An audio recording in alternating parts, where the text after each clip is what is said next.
단 위에 세워주신 것을 감사드립니다. 성령을 함께 해주셔서 듣는 이 또 전하니 모두에게 은혜가 되게 하여 주옵시고 선하신 열매가 맺혀지게 하여 주옵소서. 감사드리옵고 예수님의 이름으로 기도드립니다. 아멘. 제목은 거창하게 창세기 어떻게 읽어야 할까 이렇게 잡았습니다만 우리 담임 목사님의 요청에 부합하게 어떻게 하면 또 쉽게 재밌게 할 수 있을까 많은 고민을 했습니다. 그래서 우리 담임 목사님이 늘 또 이렇게 세세하게 친절히 성경 말씀을 잘 알려주시잖아요. 그래서 저는 시간도 그렇고요. 모든 것을 이 창세기 50장 엄청난 분량의 책을 다 일일이 말씀드릴 수는 없을 것 같아요. 게다가 지금 시간이 2시잖아요. 그죠? 예수님께서 오셔서 설교를 하셔도 참 감당하기 어려운 시간일 것 같은데 아침에 귀한 예배 드리시고 식사까지 하시고 너무 힘든 시간에 이렇게 많이 오셔서 너무 감사하고 또 한편으로는 두렵기는 한데 그래서 중요한 부분들 우리에게 혹은 익숙한 본문이나 이야기일 수 있습니다. 그 중요한 부분들을 좀 골라서 윤곽을 잡아드리면 어떨까 이런 생각을 했습니다. 그러니까 창세기 윤곽 잡기라고 하는 부제로 좀 생각하시면 될 것 같고요. 그 가운데서 제가 이제 쭉 집중해서 살펴볼 부분이 바로 이 세 부분입니다. 하나는 창조 기사가 되겠고요. 그리고 창조 기사, 물론 이제 창조와 타락에 관한 부분이 되겠습니다. 그 다음에 두 번째가 노아 이야기입니다. 엄밀히 말하면 6장부터 11장까지인데 뭐 구체적인 장과 절들을 언급하지는 않을 것 같고요.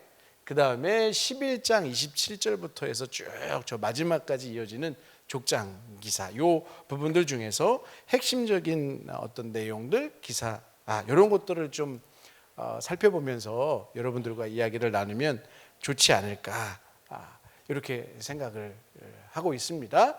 자, 방금 전에 이야기한 부분들을 이렇게 창조기사, 노아 이야기, 족장 기사 이렇게 이제 세분을 해서 살펴보게 될 건데요. 우리가 너무나 잘 알고 있는 것처럼 창조 기사는요.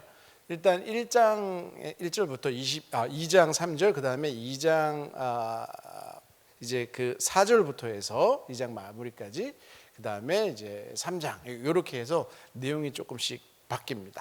그래서 그 앞에 이야기들을 간단하게 이야기하고 넘어가자면 1장 1절부터 해서 2장 3절은요. 여러분 많이 들어보셨을 겁니다. 하늘 보좌에서 내려다보는 관점으로 그렇게 온 우주적인 창조가 이제 진행이 되는 것이죠. 하나님의 거룩한 말씀에 의해서 모든 피조물들이 창조가 됩니다. 그리고 모든 창조물들이 보기에 좋았더라 혹은 보기에 심히 좋으셨더라 이렇게 선언하시고 1장 26절, 27절, 28절에 가서 보시면 하나님께서 피조물들에게 복을 주시는 것으로 이렇게 진행이 되죠. 1장에는 총 6일까지의 창조가 기술이 되어 있고요. 2장 1절에서 3절에 이제 마지막 7일째 안식일에 대한 창조가 기술이 되어 있습니다. 여러분 그냥 제가 한번 던져보는 질문인데요. 하나님께서 복을 주신 것은 우리 인간에게만 복을 주셨죠. 대충 이렇게 질문을 던질 때는 아니기 때문에 질문을 던지는 거예요. 하나님이 1장 26절부터 해서 그 앞부분까지 여러분들 쭉 가서 보시면 5일째 창조된 피조물들에게도 하나님이 복을 주십니다. 복을 주시되 그래서 그 복을 주셨다는 그 말에 이어서 나오는 선언으로 생육하고 번성하고 땅에 충만하라 이런 이야기가 나오는 거죠. 근데 인간이 다른 것은 하나님이 인간에게 복을 주시되 생육하고 번성하고 땅에 충만한데 그 뒤에 두 가지가 더 붙죠. 정복하고 다스리라. 요 이야기가 나중에 또 추가로 붙게 됩니다. 그래서 요 이야기들이 요 하나님께서 말씀하신 우리는 흔히 뭐 문화명령 뭐 이렇게도 얘기하고요. 우리 주로 교리를 가르치시는 분들은 그걸 문화명령 이렇게 얘기하기도 하고 또 성서학을 가르치시는 분들은 하나님의 일방적인 주권적인 축복선언 이렇게도 이야기를 하는데 거기 2장에 가서 좀 바뀌게 됩니다. 그 이야기는 다시 말씀드릴게요.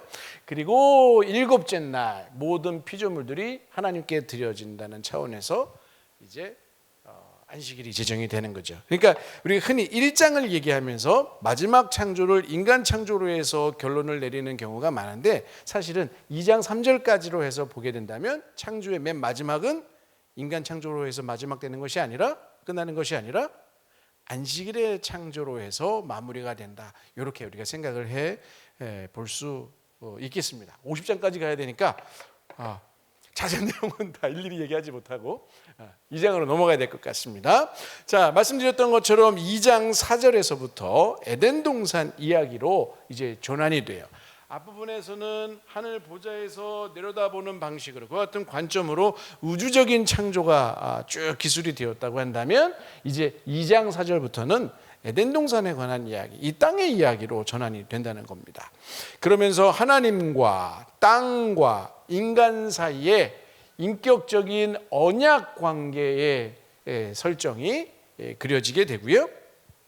그러면서 2장 15절에 가서 보시면 하나님이 인간에게 동산을 경작하고 지켜라 라고 하는 명령을 하십니다. 그러니까 제가 아까 1장 26, 27, 28절 얘기하면서 하나님이 복을 주셔서 뭐 하라고요?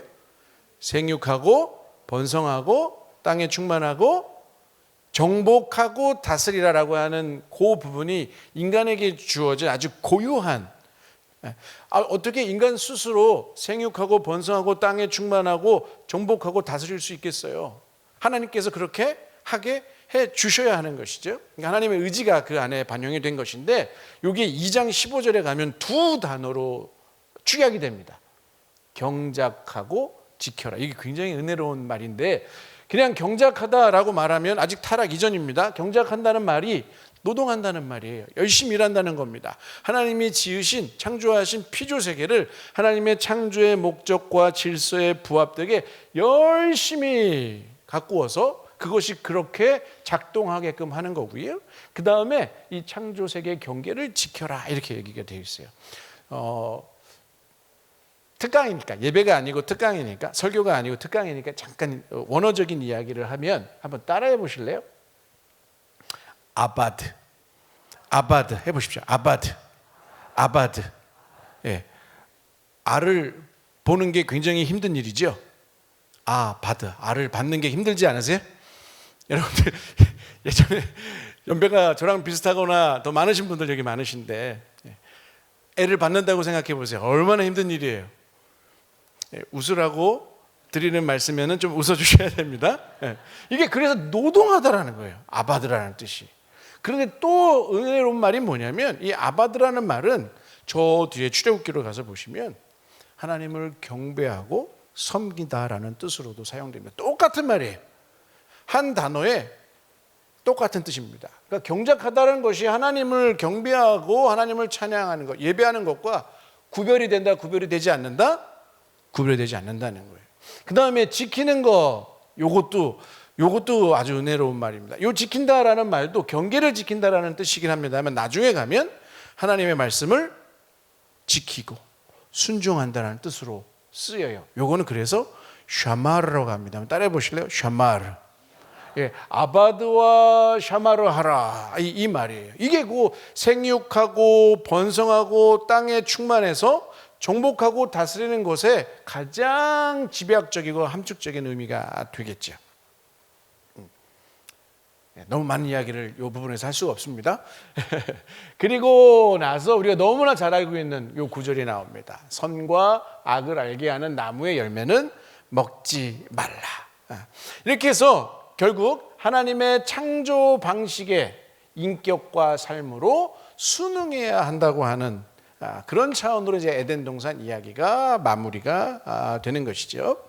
그런 차원에서 우리는 조금 생각해 볼 게 있는데, 인류의 첫 커플인 이 아담과 하와에게 그냥 단순히 창조 기사 이야기로 쭉 흘러가면서 잊어버릴 게 아니라 특별한 정체성과 직분이 주어졌다고 하는 것을 캐치할 수 있어야 돼요. 뭘 하나님이 어떠한 정체성을, 어떠한 직분을 주셨는가? 즉 창조 세계와 에덴 동산이 하나님의 말씀대로 지어졌고요. 하나님이 임재하시고요. 하나님이 거니십니다. 그리고 그 창조의 목적과 질서에 부합되도록 그렇게 작동하게끔 인간을 창조하시고 그렇게 일하게 하셨어요. 그렇다고 한다면 아까 그리고 제가 아바드와 샤마를 이야기하면서 노동과 예배가 그리고 지킴과 순종이 같이 간다 이런 말씀 드렸는데, 그런 의미에서 보자면 창조세계는 성소로, 에덴 동산은 지극히 거룩한 지성소와 같이 비유해 볼 수 있어요. 그리고 두 번째, 아담과 하와가 그렇게 성소와 지성소에서 일하는 사람, 제사장이죠. 그리고 피조세계를 그렇게 지키고 또 가꾸고 피조세계가 하나님께서 지으신 그 존재의 목적에 부합되게끔 작동하게 하는 그런 왕으로서, 제사장적인 왕으로서 세움을 받았다 이렇게 말할 수 있는데, 그렇다고 한다면 가고 오는 세대 모든 인류 역시, 왜냐하면 아담과 하와는 인류의 대표적인 그런 위치를 갖고 있으니까요. 가고 오는 세대 모든 인류 역시 하나님의 임재 앞에 제사장적인 왕으로 서야 함을 의미하는 겁니다. 굉장히 묵직하고 중요한 그런 의미가 있다 말씀드릴 수 있겠죠. 자, 그리고 이제 창세기 3장으로 넘어가는 겁니다. 자, 아까 하나님께서 주신 이런 아주 중요한 정체성과 직분이 있음에도 불구하고 제사장적인 왕으로 세웠음에도 불구하고, 그러나 우리가 너무나 잘 알고 있는 이야기죠. 인류의 첫 제사장적인 커플은 순종하나요? 불순종하나요? 샤마를 하나요? 샤마를 하지 않나요? 샤마를 하지 않나요? 샤마를 간지 귀에 들어왔어요? 네. 샤마를 하지 않습니다. 이 관계가 깨어졌다는 것은요, 이들이 아바드 했다는 얘기도 아닌 거죠. 자, 온 세상의 혼돈과 사망을 불러들이는 일들을 이들이 해요. 아니, 인류의 첫 제사장적인 커플인데 제사장적인 왕으로서의 직분과 지위가 주어졌는데 그들은 혼돈과 사망을 불러들인다. 비극이죠.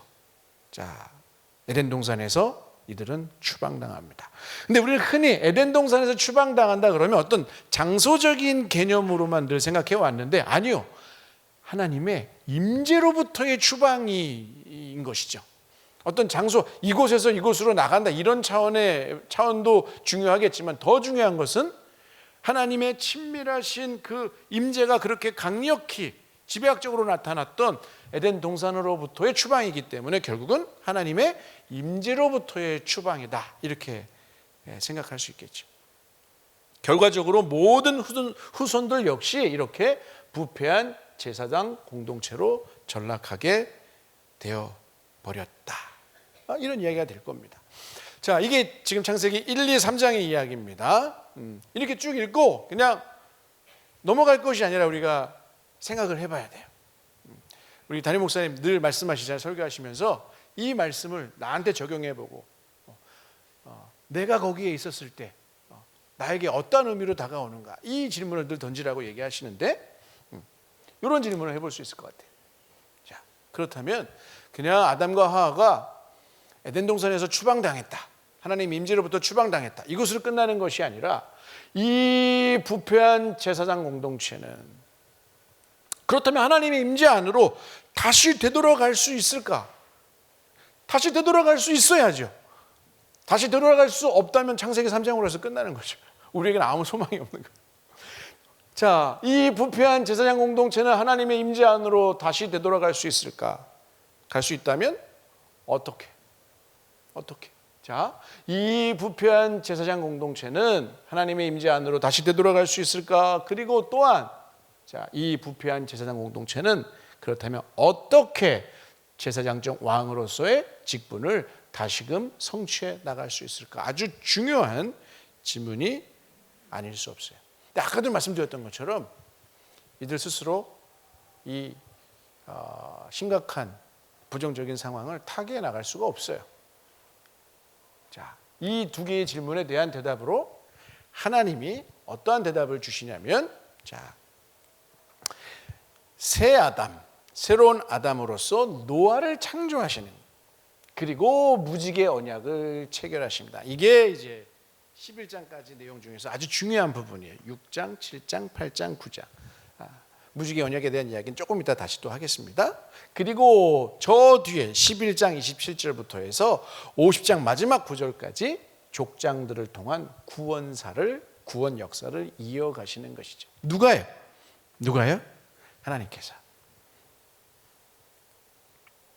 그래서 이 큼직큼직한 이야기들을 우리 창조기사는 방금 전까지 살펴봤고요. 3분의 1 봤네요. 그죠? 진행되는 속도가 어떻게 마음에 드시나요? 그 다음에 이제 노아 이야기 족장 기사로 이제 전환이 될 건데, 자, 그럼 이제 노아 이야기를 봐야 되겠죠. 노아 이야기 창세기 1, 2, 3장, 특별히 3장에서의 그 결과가 계속 지금 연속이 되고 있는 것인데, 하나님과 인류 사이에서 발생한 언약 관계, 인격적인 언약 관계의 훼손과 파기가 초래한 결과가 이 노아 이야기의 배경과 전제다 이렇게 생각하시면 틀리지 않습니다. 자, 그러면서 하나님과 열방들 사이의 충돌과 대립으로 확대가 돼요.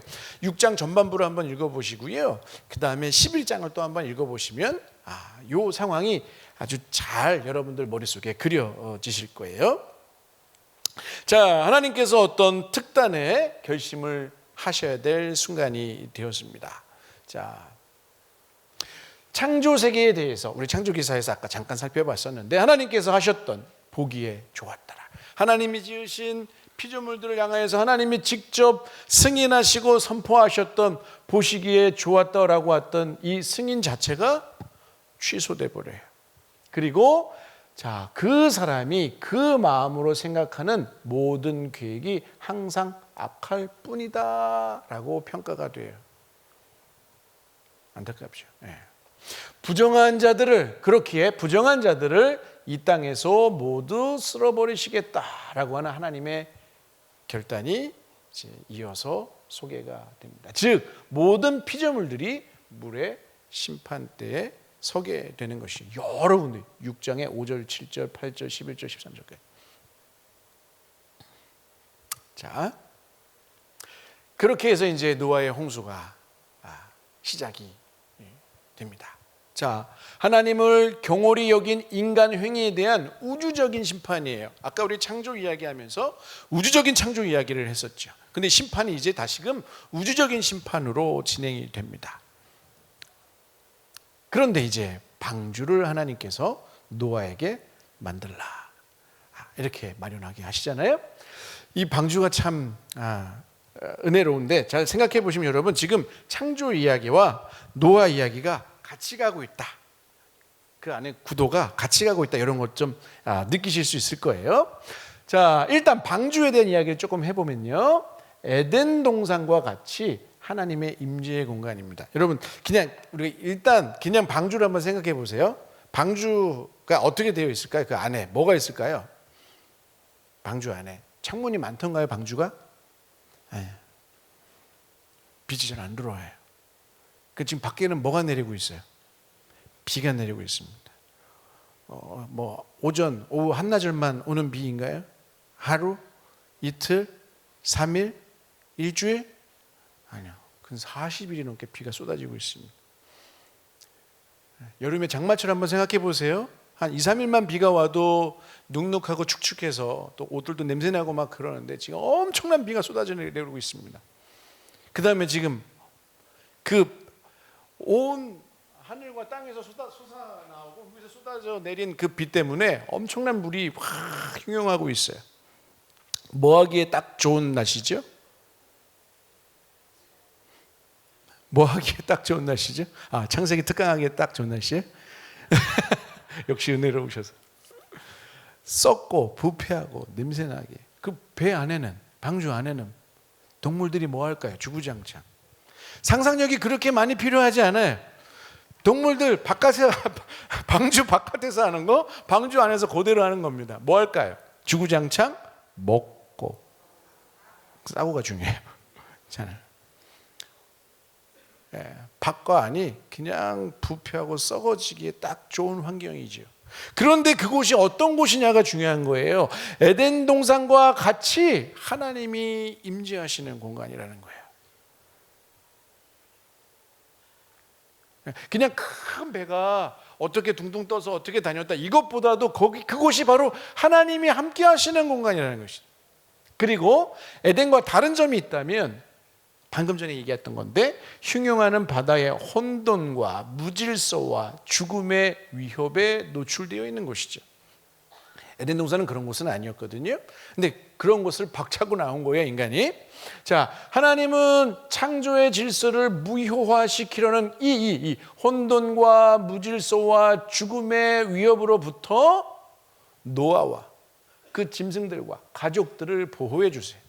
제가 지금 노아와 그의 가족들만 얘기하지 않고요, 짐승들까지라고 이야기를 했어요. 자, 여기까지는 우리가 얘기했는데 3번에 가서 보시면 전혀 예상치 못했던 반전이 이루어진다, 이렇게 써 있어요. 자, 8장 1절에 가서 보시면요, 홍수가 이제 이 시점을 기준으로 해서 바뀌게 되는데, 심판해서 새로운 창조로 바뀌게 되는데, 거기에 하나님이 기억하셨다라는 얘기가 나와요. 하나님이 누굴 기억하시냐면요, 자, 여러분들이 하나님이시라면 누굴 기억하면 좋을까요? 아무도 기억하고 싶지 않으세요? 1시간 되기 전까지 끝낼 겁니다. 이제 30분, 35분밖에 안 남았어요. 그건 기억하셔도 돼요. 노아와 노아의 가족들과, 그리고 누굴 기억한다고요? 짐승들까지 모두를 기억하셔. 자, 그러면서 이제 방금 전에 말씀드렸던 것처럼 심판이 회복과 새로운 창조로 전환이 돼요. 그리고 더더욱더 은혜로운 게 있는데, 이들이 노아가 요청한 것도 아니고요, 노아의 가족들이 부탁한 것도 아닌데, 무지개의 언약이라고 하는 것이 이제 주어집니다. 자, 성경에 명시된 첫 번째 공식 언약이에요. 공식 언약. 제가 아까 그래서 창세기 1, 2, 3장 얘기하면서는 가로를 이렇게 쳤었어요.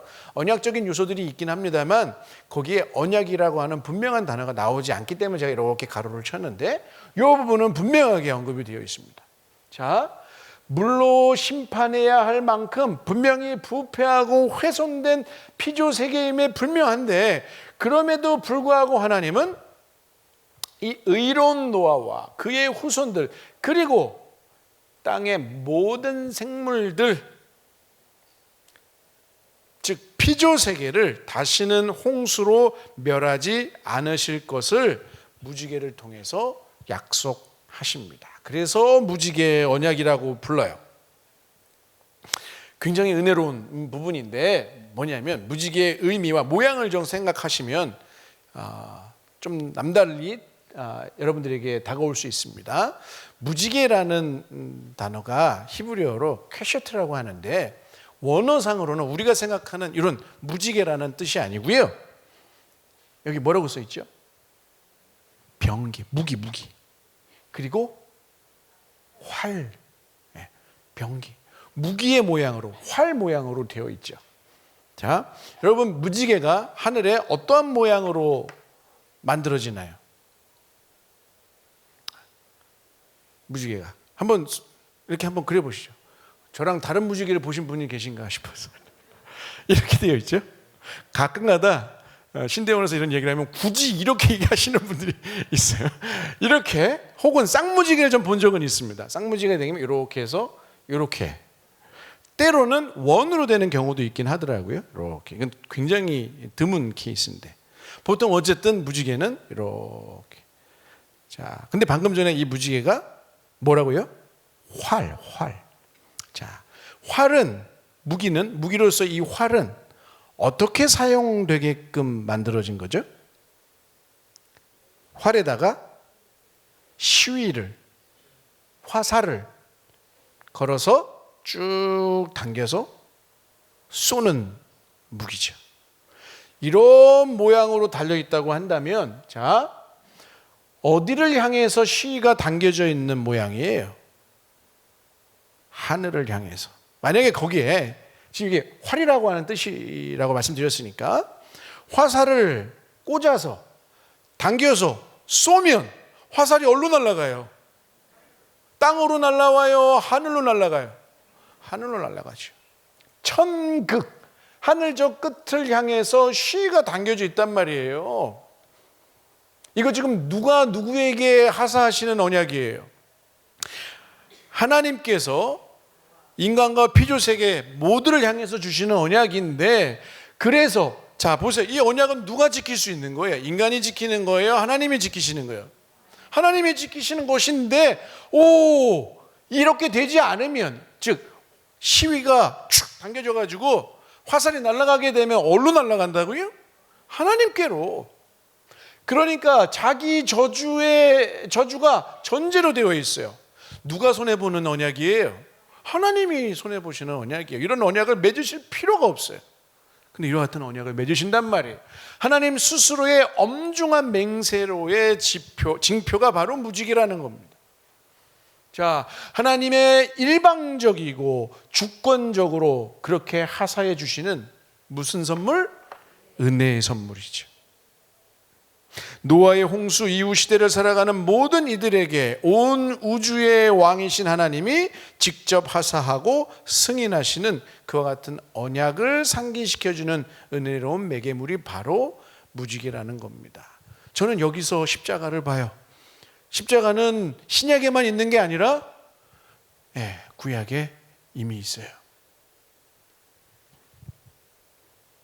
자, 그렇다면 이렇게 노아의 홍수가 마무리가 됐고요. 무지개 언약까지 하나님께서 하사해 주셨어요.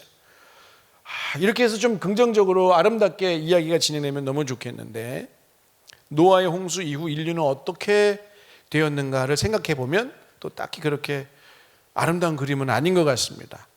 홍수 이후에 노아의 후손들로 세상은 가득 차게 됐습니다. 그런데 문제가 생겼어요.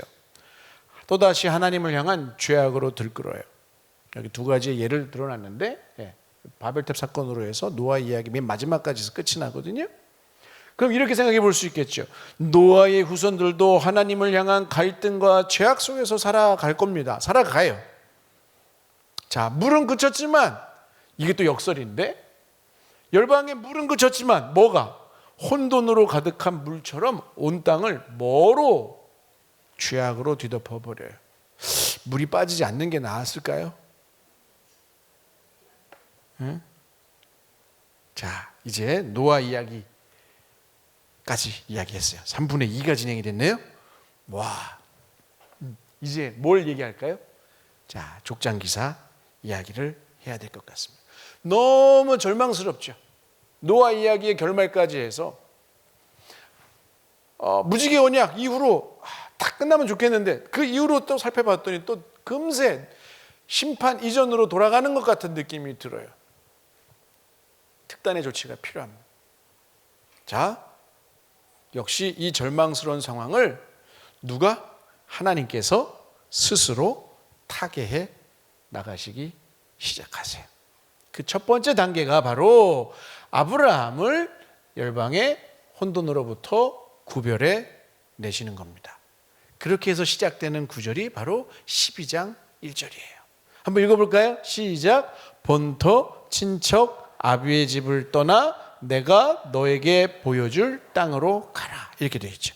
한국말은 이렇게 동사가 맨 뒤에 나오지만 히브리 원문은요, 이게 제일 앞에가 있어요. 떠나라, 가라. 본토 친척 아비의 집을 내가 너에게 보여줄 땅으로, 이렇게 되어 있습니다. 그러니까 떠나고 가는 게 우선으로 들려지겠죠. 어쨌든 자, 이제 족장기사가 주구장창 시작될 겁니다. 우리가 그렇게 어렵지 않게 추측해 볼 수 있겠는데, 1장부터 해서 지금 11장까지 온 겁니다. 창세기가 총 몇 장으로 되어 있다고요? 50장. 산수 조금만 해봐도 알잖아요. 그러면 창세기 중에서 가장 많은 분량을 차지하고 있는 내용이 뭘까요? 통일 족장기사겠죠. 지금 11장까지 왔으니까. 그러니까 이제 12장부터 50장까지 족장기사라고 생각하시면 되겠습니다. 창세기의 가장 핵심이면서 가장 많은 분량을 차지하고 있어요. 자, 족장 이야기 중에서도 가장 많은, 단일한 한 사람으로 이야기하자면 가장 많은 분량을 차지하고 있는 그 족장이 있어요. 누굴까요? 타이밍상 아브라함이겠죠. 아브라함 이야기가 가장 많은 이야기가 되겠습니다. 어쨌든 이제 자, 아브라함 이야기, 그리고 이삭 이야기, 야곱 이야기, 야곱의 아들들의 이야기들을 순차적으로 조금씩 중요한 부분들을 중심으로 해서 살펴보게 될 겁니다. 그러나 그것을 우리가 따로따로 살펴볼 게 아니라 창세기 1, 2, 3장과 그 다음에 4장부터 해서 11장까지 우리가 쭉 연결해서 봤었던 것처럼 뒤에 족장들 이야기들도 그렇게 전체 창세기 50장을 거대한 하나의 이야기, 하나의 말씀으로 우리가 살펴보아야 돼요. 왜? 그렇게 기록이 되어 있기 때문에 그렇습니다. 자, 그러면 아브라함 이야기로 한번 가보겠습니다. 자, 아까 전에 우리가 살펴봤던 것처럼 하나님의 명령에 따라서 모든 인간적인 연결고리들을 뒤로 해야 돼요. 이로써 인류는 새로운 국면에 접어들게 됩니다. 너무나 많이 들었던 이야기일 거예요. 아브라함은 그의 선조들이 살았던 갈대아 우르의 전통이나 그가 태어난 곳과 무관한 하나님이 말씀하신 그 말씀과 약속의 땅에 뿌리를 내려야 해요. 이게 굉장히 어려운 일입니다. 여러분 잘 가서 살펴보시면 좋겠는데 창세기 12장 1절 우리가 방금 전에 읽었잖아요. 내가 너에게 보여줄 땅으로 가라 이렇게 하셨는데 가는 중간에는 보여줬다는 얘기가 나오지 않아요. 한번 꼭 읽어보세요.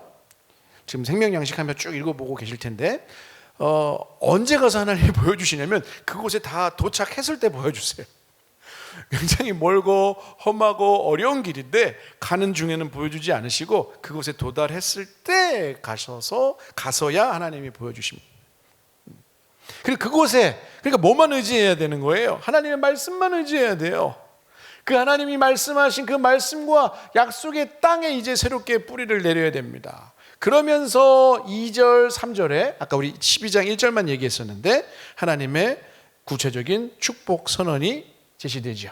이거 읽어보면 좋겠습니다. 너무 중요한 구절이기 때문에 꼭 읽어야 돼요. 시작. 내가 너로 큰 민족을 이루고 내게 복을 주어 내 이름을 창대하게 하리니 너는 복이 될지라. 너를 축복하는 자에게는 내가 복을 내리고 너를 저주하는 자에게는 내가 저주하리니 땅의 모든 민족이 너로 말미암아 복을 얻을 것이라. 어떤 단어가 유독 눈에 많이 들어오세요? 복이라는 말에 복.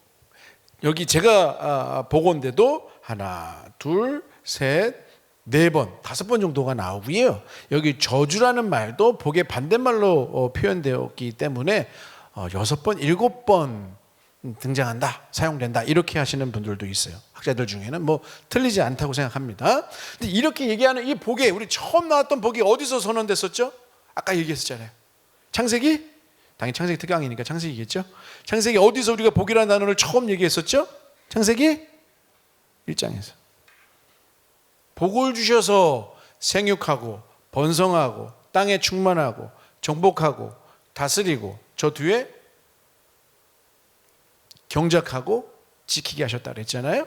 그 복의 결과로 자, 근본적으로 복을 주시는 이유가 뭐냐면요, 하나님의 창조의 목적과 질서에 부합하게끔 그도 복이 되고요, 그리고 자, 큰 나라를 이루어서 열방 역시 복이 되게끔 하는 복의 흐름이 쭉 느껴지실 거예요. 이래서 하나님이 아브라함을 택하신 겁니다. 그런데 자, 이렇게 하기 위해서는 하나님의 개입과 하나님의 역사하심만이 이걸 가능하게 할 수 있어요.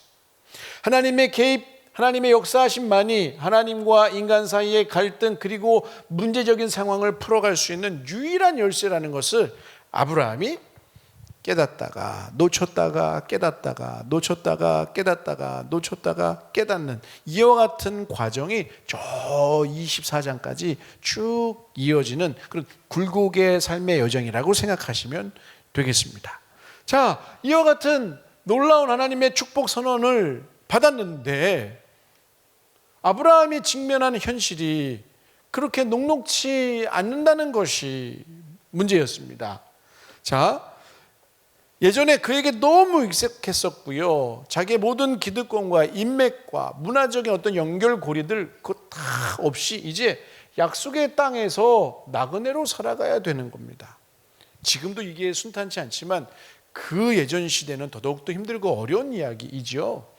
자, 보세요. 하나님의 말씀만을 붙들고 살아가야 하는데 하나님의 말씀에 불순종하며 죄악된 삶의 방식을 고집해온 열방 사람들의 틈바구니 속에서 그렇게 살아가야 돼요. 얼마나 힘들고 어렵겠습니까? 또 하나 좀 더 구체적으로 얘기하면 하나님이 창세기 2장 12장 2절에서 3절에 약속해 주신 그 약속이 성취되어야 하는데 심각한 어려움이 있어요. 사라의 불임이에요. 아브라함과 사라에게는 하나님이 약속하신 미래 공동체를, 그 복의 공동체를 스스로 창출해낼 수 있는 능력이 있나요? 없다는 이야기죠. 자, 자식이 없이는 하나님 방금 전에 2절과 3절에서 얘기하셨던 그 큰 나라를 만들 수 없습니다. 그렇다면 아브라함에게 약속된 미래는 반대로 생각해 보면 이렇게 볼 수 있겠죠. 일반적인 출생 방식으로 민족이 번성되는 과정과는 전혀 다르게 성취될 것이다. 이런 의미겠죠. 또 사라의 불임이나 아브라함의 연로함이 약속된 미래를 성취하는데 걸림돌이 될 수 없어야 되겠죠. 실제로 하나님은 12장 7절에 가서 아브라함에게 자손을 주실 것을 말씀하세요. 자, 이 끈을 붙들고 한 길 올곧게 쭉 살아가면 너무 좋을 것 같은데 신기하게도 성경은 아브라함의 이런 성공담만 쭉 이렇게 놓지 않고요. 넘어지고 쓰러지고 실패한 얘기들도 이렇게 병렬적으로 배치해서 우리를 함께 읽어가게 해요.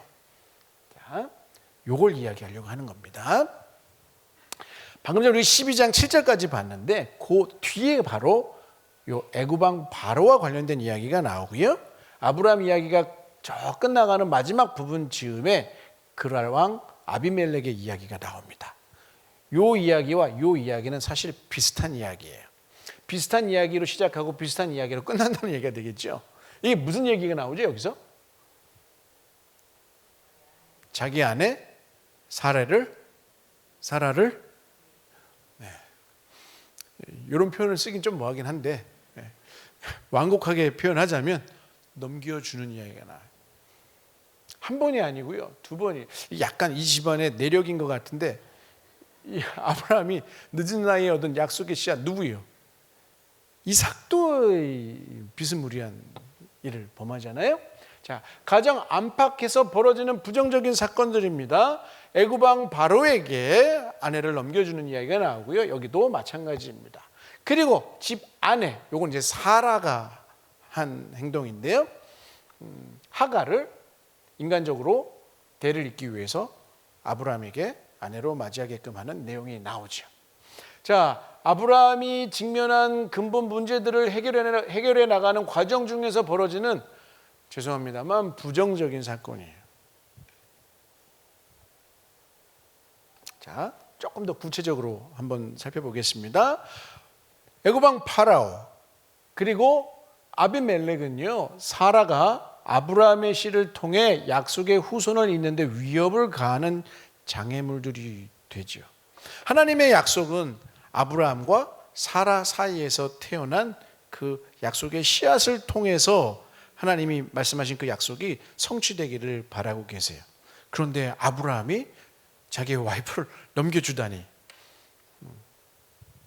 자, 애굽왕 파라오의 궁전에 사라가 들어가는 이야기가 나오고요. 그 다음에 자, 20장 이야기 먼저 하자면 그랄 왕 아비멜렉의 국내로 사라가 이끌려 들어가게 됩니다. 요것만 보면 어떻게 아브라함 믿을 수 있는 사람인가요? 네. 그 다음에 16장 사라의 요청으로 하갈을 아내로 맞이하는 아브라함의 모습까지. 그러니까 우리는 성경을 읽으면서 성경에 등장하는 인물들을 나도 모르게 무의식 중에 자꾸 이렇게 위인으로 만들어가는 과정이 있는데 그런 습성들이 있는데 사실 아브라함도 우리와 똑같은 성정을 가진 죄인에 불과한 것이지요. 이와 같은 모자람과 부족함이 있음에도 불구하고 이를 붙들고 하나님이 구원의 역사를 이끌어 가시고 성취해 가셨다는 것이 우리에게 은혜롭고 또 중요한 부분이 될 겁니다. 자, 거꾸로 생각해 보면 하나님의 약속은 심각한 위기에 처하게 되는데 누구에 의해서 심각한 위기에 처하는가 이걸 생각해 보자는 거예요. 누구에 의해서? 정작 약속의 당사자들인 아브라함과 사라에 의해서 매우 위험한 상황에 직면하게 되죠.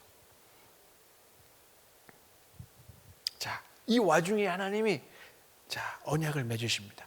제가 12장 이야기했고요, 20장 얘기했고요, 16장 얘기했습니다. 16장 하갈 이야기. 그럼 16장을 기점으로 해서 그 앞에 16장 앞에 몇 장이 있죠?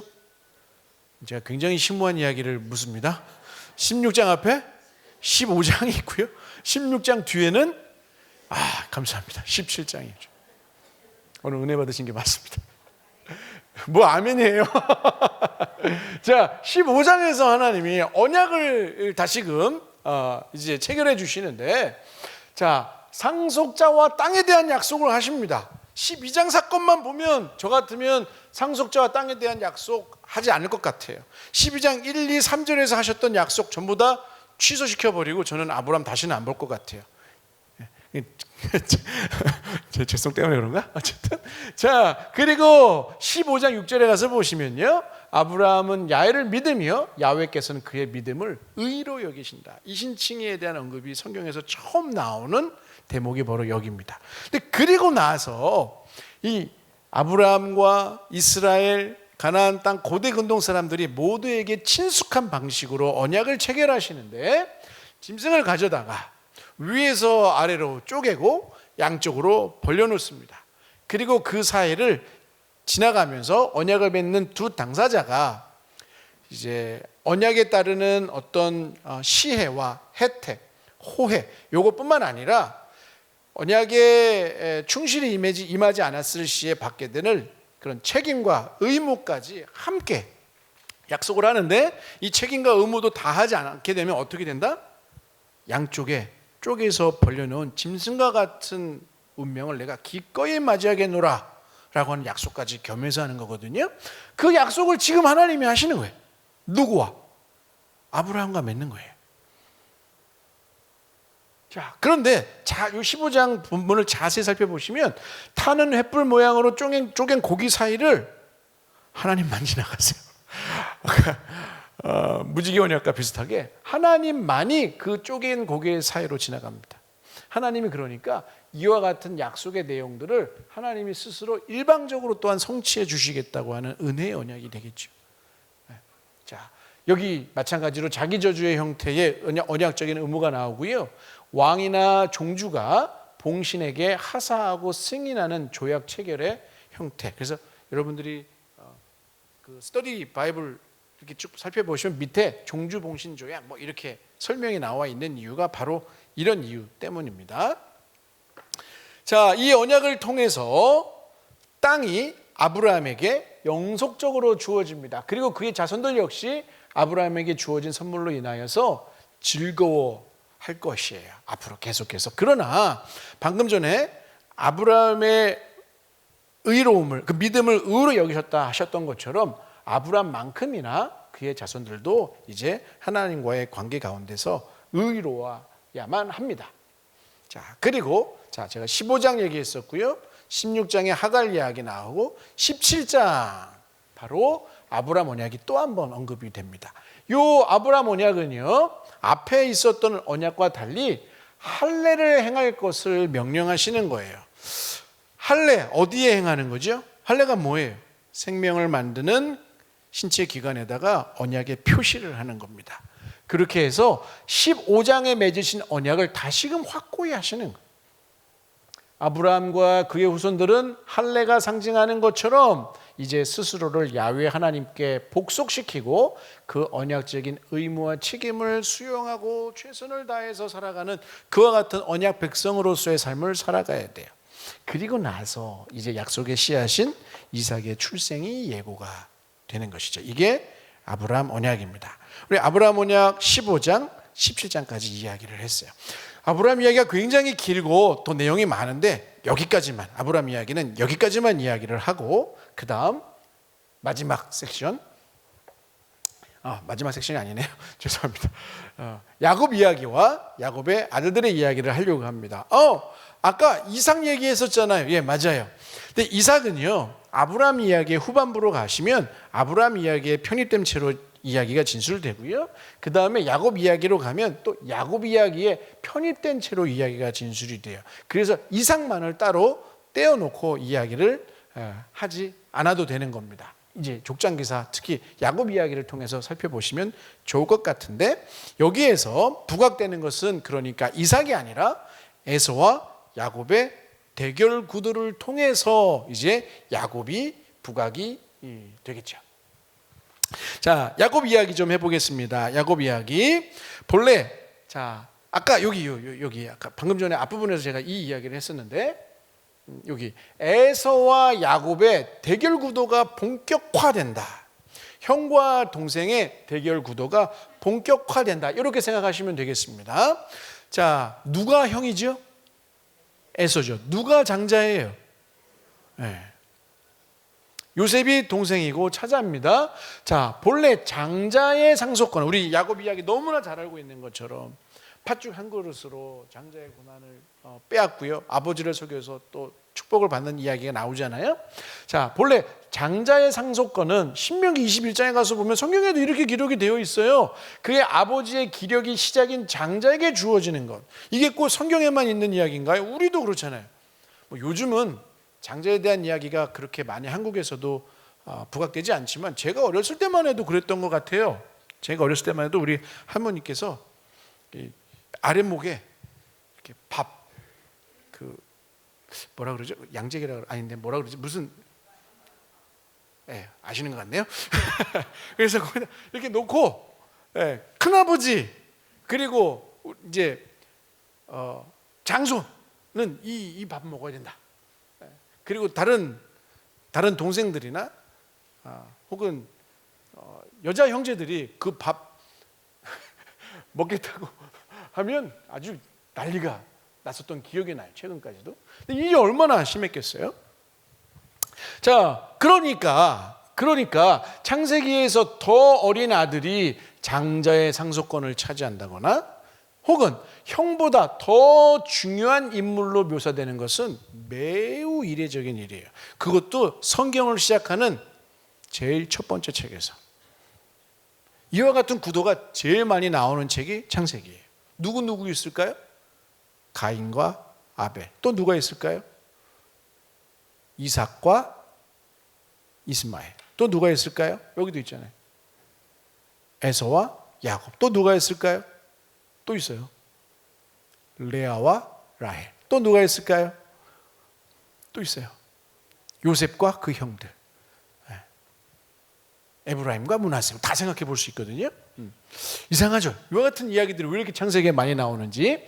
자, 그런데 에서가 아닌 야곱에게 상속권이 그리고 축복권이 이어지게끔 당시의 관습을 뒤집어 엎는 분이 누구시냐는 거예요. 물론 야곱은 자기의 뜻에 따라서 그렇게 했지만 그 섭리 가운데서 역사하신 분은 바로 야훼 하나님이시라는 거예요.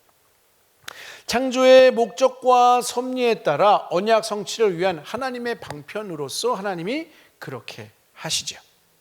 그러나 자, 야곱이 수단과 방법을 막론하고 마구잡이로 이렇게 했다는 건 문제가 되는 것이죠. 특별히 야곱의 이름이 뜻이 뭐죠?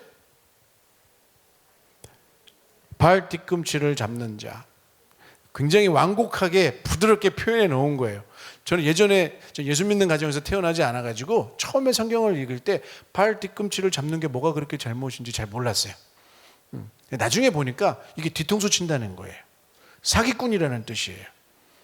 사기꾼, 뒤통수 치는 사람, 거짓말장애, 이런 뜻입니다. 그러니까 거짓말과 술수를 동원해서 전통과 관습에 반하는 행동을 한 야곱은 문제가 되는 거죠. 약속의 가문 안에 혼란과 무질서의 씨앗을 뿌립니다. 야곱이. 근데 이것은 단순히 하나님이 야곱을 에서보다 더 사랑하신 선택이 초래한 문제가 아니에요. 야곱이 그렇게 한 것이지. 자, 이는 앞부분에서도 우리가 이런 비슷한 이야기를 살펴봤었는데요. 약속의 씨를 통한 구원 역사가 성취되는 데에 심각한 위협을 가하는 요소로 작동하게 돼요. 자, 자기도 그렇게 되잖아요. 이 결과 어떻게 되죠? 형이 그를 죽이려 하잖아요. 에서가 그를 죽이려고 합니다. 아버지께서 그에게 축복한 것을 알고 또 속은 것을 알고 그를 죽이려고 해요. 물론 죽음을 간신히 피해요. 에서의 분노를 피해서 살 길을 찾습니다. 그러나 그가 저지른 속임수의 결과까지 피할 수는 없었어요. 자, 약속의 땅을 떠나게 됩니다. 마치 유배지와 같은 밧단 아람에서 라반에게 20여 년 동안 속임을 당해요. 요 이야기 전까지 28장 이 전까지는 거짓말의 달인 뒤통수 치는 최고의 고수는 누구였어요? 야곱이었어요. 근데 이제부터는 숨은 고수가 또 나타나네요. 거짓말의 달인이 또 다른 거짓말의 고수에게 거짓말을 당하는, 속임수를 당하는 이야기가 20여 년 동안 펼쳐지는 거죠. 자, 야곱의 아내들 이야기를 잠깐 해볼까요? 라반에게 속아서, 여기도 속습니다. 여기도 속는 거예요. 라헬이 아닌 레아와 이제 야곱이 결혼하게 되지요. 너무나 잘 아는 이야기인데 왜 이렇게 했습니까? 라고 라반에게 야곱이 물어봤더니 라반이 이렇게 대답해요. 말 속에 뼈가 있어요. 언니보다 아우를, 바꿔서 얘기하면 동생보다 형을 먼저 주는 것은 우리 지방에서는 행하지 않는 관습이다라고 말을 해요. 앞에서 야곱이 고향의 전통과 관행을 깨고, 즉 거짓말로 그렇게 아버지와 형을 속이고 장자의 권한과 축복을 빼앗은 일을 염두에 둔 말이 아닐까.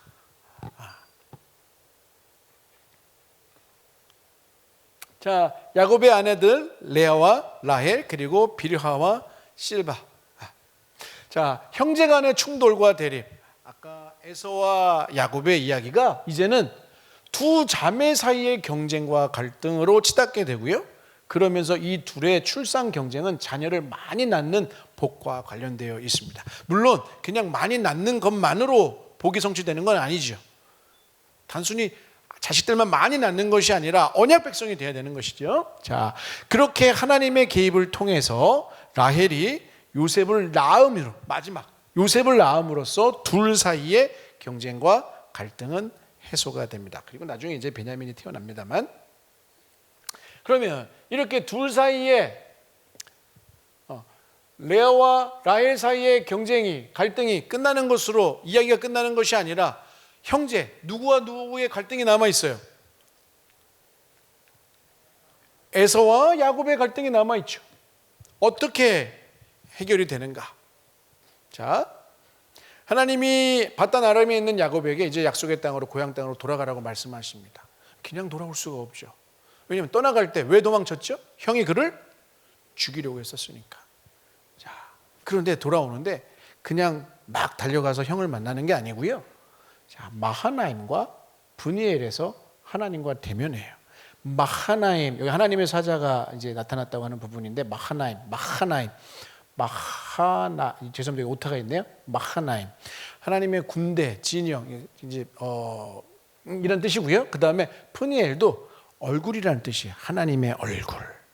그냥 브니엘 하면 우리가 그렇게 캐치하기가 어려운데 하나님의 얼굴이라는 뜻입니다. 여기서 하나님과 대면한 이후에야, 그러니까 하나님과의 관계가 먼저 해결된 이후에야 야곱은 에서를 제외하고 그 관계가 회복이 되는데, 33장 1절이 저 안 나오게 하면 안 되나요? 중요한 구절이 가리네. 이렇게 써 있습니다. 하나님이 나에게 은혜를 베푸셨고, 맞죠? 청하건대 내가 형님께 드리는 예물을 받으소서, 이렇게 33장 11절에 기록이 되어 있어요. 그냥 예물 많이, 그러니까 성공해서 그 중에 귀한 것들을 형님에게 드린다, 이렇게 생각할 수 있는데 원문상에 보면 이 예물이 복이라는 말로 되어 있습니다. 복. 그가 형한테 뺏은 게 뭐예요? 축복. 복을 빼앗았잖아요. 근데 지금 뭘 돌려주는 거예요? 복을 돌려주는 거예요. 그 후에 하나님은 야곱에게 뭘 주신다고요? 복을 주세요. 그러니까 그가 인간적인 술수와 사기와 거짓말을 통해서 빼앗은 그 복을 나중에 하나님을 만나고 다시 되돌려 준 이후에 하나님이 다시 복을 주세요. 그리고 나서 이름을 뭘로 바꾸신다고요? 이스라엘로 바꿉니다. 35장. 우리는 이제 28장에 있었던 베델 사건, 그 이후 사건에 많이 초점을 맞추는데 35장에 가면 베델 사건이 한 번 더 있어요. 예전에 자기가 떠났던 그곳으로 돌아와서 자, 거기서 복을 받고요. 비로소 그 앞에서 이스라엘이라는 이름으로 바뀌어졌지만 실제적으로 불린 부분은 이 부분이에요. 그리고 야곱이 바단 아람으로 도망칠 때 베델에서 그가 맺으셨던 약속을 하나님이 다시 한번 확정해 주십니다. 자, 이렇게 야곱 이야기가 끝이 나고요. 이제 마지막으로 야곱의 아들들의 이야기입니다. 진짜 마지막이에요. 자, 이 이야기에서도 그런데 야곱이 저지른 속임수의 결과들이 자식들 사이에서 계속 벌어지고 있다는 걸 우리가 확인할 수 있는데, 일단 34장의 사건이 그거고요. 디나 사건. 그 다음에 야곱이 요셉을 편애하잖아. 이것 또한 다른 불씨로 작용하게 됩니다. 자, 그러면서 요셉의 형들이 요셉을 미워하죠. 자, 앞에서 봤었던 그 구도, 형과 동생 사이의 갈등과 대결 구도가 여기서 굉장히 첨예하게 드러나게 되는데, 가인과 아벨, 에서, 야곱, 레아, 라헬, 요 부분들 생각해 보시면 이해가 되실 겁니다. 그러면서 요셉이 꾼 두 개의 꿈이 문제입니다. 아버지와 어머니와 그리고 형들이 자기를 섬기게 될 것을 말하는 사실은 하나의 꿈이죠. 자, 그러면서 동생 요셉을 죽이고자 하는 살인의 욕망이 형들의 마음 속에서 이제 꿈틀거리기 시작합니다. 야곱의 씨를 통해서 그 모습을 드러내는데 이 사람들은 사실은 언약 백성들은 아니에요. 그들이 보게 되고 복이 열방에 흘러가게끔 하시려는 그와 하나님의 계획과 목적에 의해서 택함 받았는데, 이들이 지금 뭐 하고 있다고요? 죽이고자 하는 살인의 욕망이 또아리를 트고 있다. 이야기가 이상하게 흘러갑니다. 자, 급기야 형들이 요셉을 애굽으로 팔아 넘깁니다. 자, 야곱이 바단 아람으로 마치 포로지에 끌려간 것처럼 그곳에서 살았는데, 요셉은 거꾸로 애굽으로 가서 노예가 아닌 포로처럼 살아가요. 너무 힘들고 어렵죠? 자, 형들이 요셉에게 저지른 행위는 궁극적으로 가족 공동체 모두를 위험에 빠뜨리는 결과를 초래하게 됩니다. 자, 그러면서 이스라엘 언약 공동체가 하나님의 약속을 이루어가는 여정 자체에 큰 위협을 가한 것이나 마찬가지예요. 그러니까 아까 우리 앞에서 봤었던 아브라함 이야기 그리고 야곱 이야기하고도 공통된 부분이 될 겁니다. 자, 그러면서 야곱의 아들들의 이야기가 펼쳐지는 주된 배경이 가나안 땅이 아니라 어느 곳으로? 애굽 땅으로 바뀌게 돼요. 그런데 놀랍게도 요셉은 애굽 땅으로 팔려갔는데 그 애굽 땅에서도 하나님의 은혜와 임재를 만끽하게 됩니다. 이게 참 역설적이고 모순적인 것처럼 느껴질 수 있는데, 자, 보디발의 집으로 갔습니다. 근데 보디발의 아내가 그를 모함하죠. 그래서 감옥에 갇혀요. 감옥에 갇힙니다. 죄명이 뭐죠? 요셉이 감옥에 갇혔는데 감옥에 갇힌 죄명이 있잖아요. 그 뭐 슬기로운 감옥 생활 이런 거 뭐 보니까 너 뭐 하다 왔어? 왜 들어왔어? 뭐 이런 이야기들 하던데, 요셉이 지금 어떤 제목으로 감옥에 갇힌 거죠? 강간미수범이죠. 강간미수범이에요. 감옥에 있는 사람들도요, 바깥에서 무슨 죄를 저지르고 왔는지를 서로 얘기하면서 인간 취급하지 않는 죄가 있대요. 그게 바로 이런 죄예요. 그런데 뭐라고요? 여기만 같이 한번 읽어볼까요? 시작. 그곳에서 요셉과 함께 하시는 하나님. 여러분들한테 물어볼게요. 아멘 하시나 안 하시나 한번 물어볼게요. 자, 요셉이 지금 어디에 있다고요? 감옥에 있어요. 근데 누구와 함께 한다고요? 네. 이게 언뜻 여러분들 이해가 되세요? 우리가 생각하기에 하나님이 우리와 함께 하시면, 감옥에 있다가도 하나님 함께 하셨으니까 어떻게 돼야 돼요? 감옥에서 나가게 해주실 거라고 우리 쉽게 기대하지 않아요? 그렇죠. 이게 아멘이 나오는데, 하나님이 함께 하셨는데 근데 요셉은 감옥에 있어요. 39장입니다. 여러분 39장 가셔서, 시간이 없어서 제가 못 읽는데 원래는 읽어보려고 제가 기획을 하고 왔는데, 읽어보시면 하나님이 함께 하셨다, 형통하게 하셨다, 이 이야기가 가장 많이 창세기에서 나오는 부분이 39장이에요. 어느 정도냐면 여기 보세요. 하나님이 그와 함께 하셨다는 언급이 유독 자주 반복되는 부분이 2절, 3절, 21절, 23절. 그리고 요셉을 통해서 보디발의 집에 복이 임해요. 근데 요셉 여전히 어디 있어요? 하나님이 함께 하셨다면서요.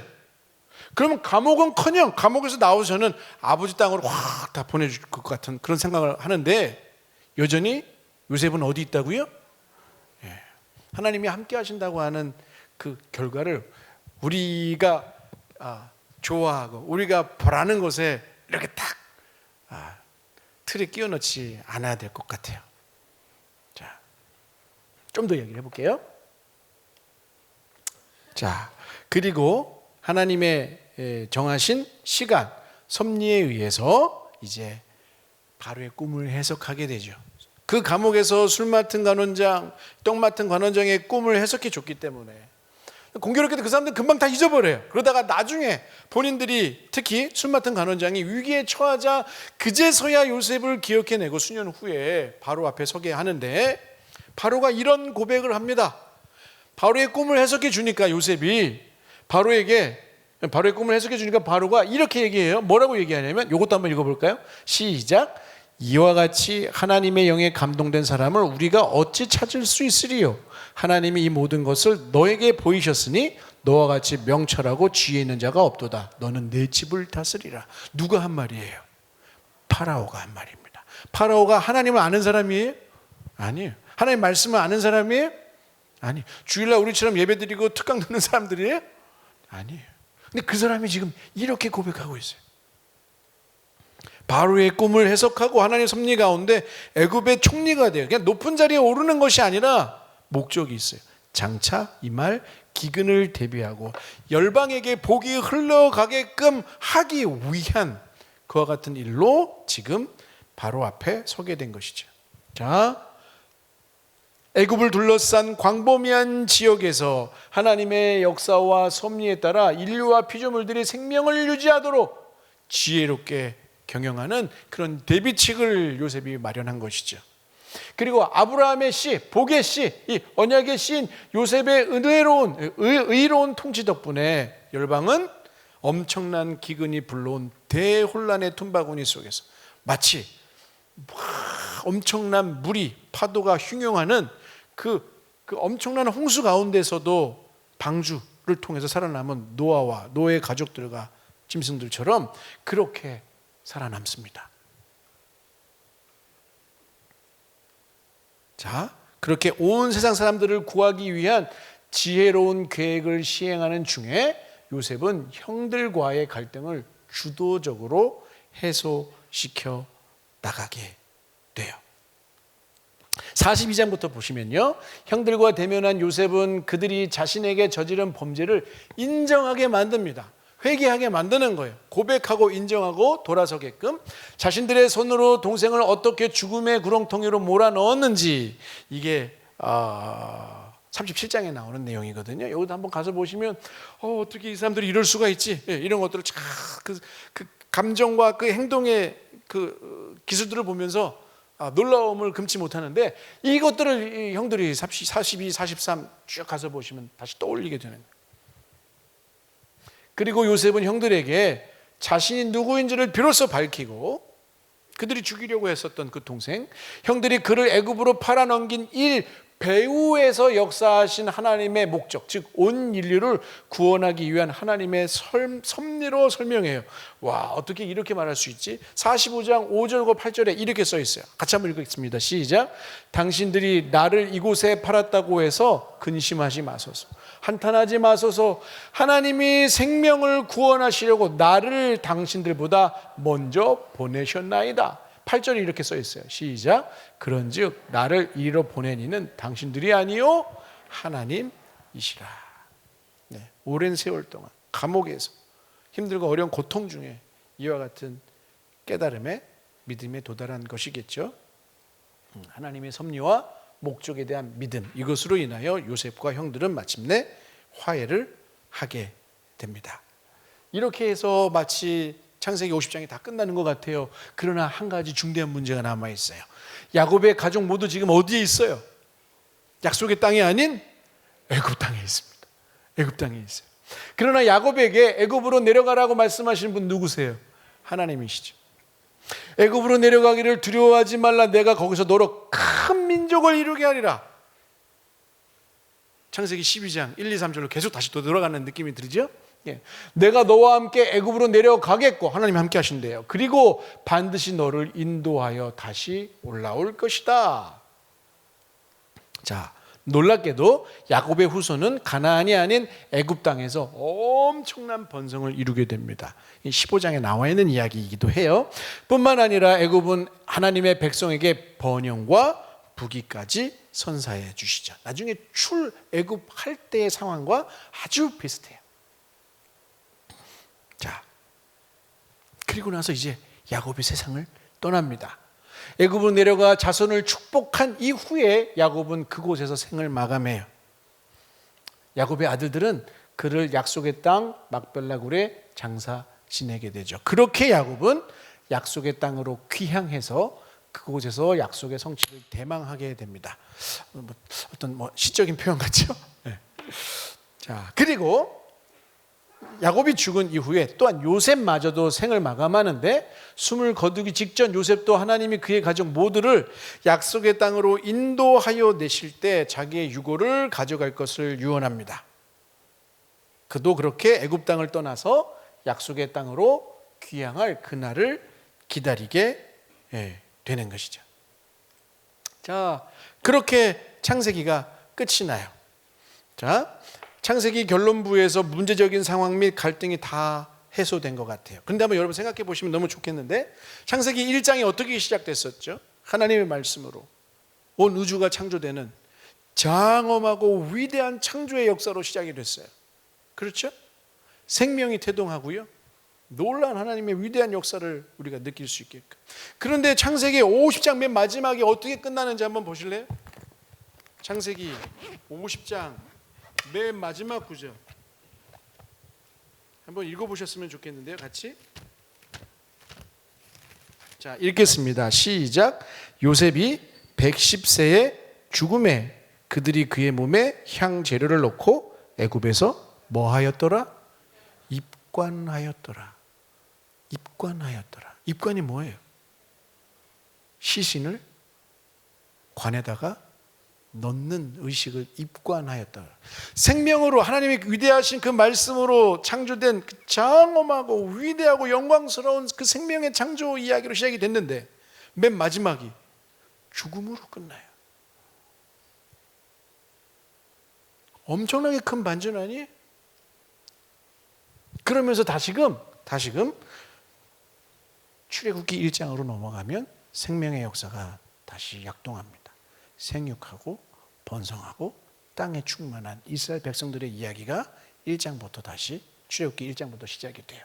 그렇게 애굽 왕 바라오와 이스라엘 백성의 충돌과 갈등 및 대립의 이야기로 다시금 출애굽기 1장이 시작되는 거예요. 그러니까 오경은요, 창세기 한 권, 출애굽기 한 권 이렇게도 물론 봐야 됩니다. 너무 중요해요. 그러나 또한 동시에 오경은 전체가 하나로 읽혀져야 되는 그와 같은 하나님의 말씀으로 구성이 되어 있어요. 그러니까 여러분들 창세기도 이렇게 열심히 읽으시고 너무 감사합니다. 이어서 출애굽기, 레위기, 민수기, 신명기까지 쭉 통으로 하나의 관점을 읽어나가실 수 있으면 너무나 좋겠습니다. 여기까지 하겠습니다. 잠깐 기도하고 마무리하겠습니다. 존귀하신 하나님, 귀한 주일날 처음에 축복의 말씀을 듣고 또 은혜 가운데 창세기 말씀으로 영의 양식 삼아 하나님 또 채울 수 있는 은혜 주신 것을 감사합니다. 우리에게 이르시는 귀하고 존귀하신 생명의 말씀으로 또 듣고 읽고 묵상하며 살아갈 수 있는 우리 모든 성도님들 되게 하여 주시옵소서. 감사드리옵고 예수님의 이름으로 기도드리옵나이다. 아멘.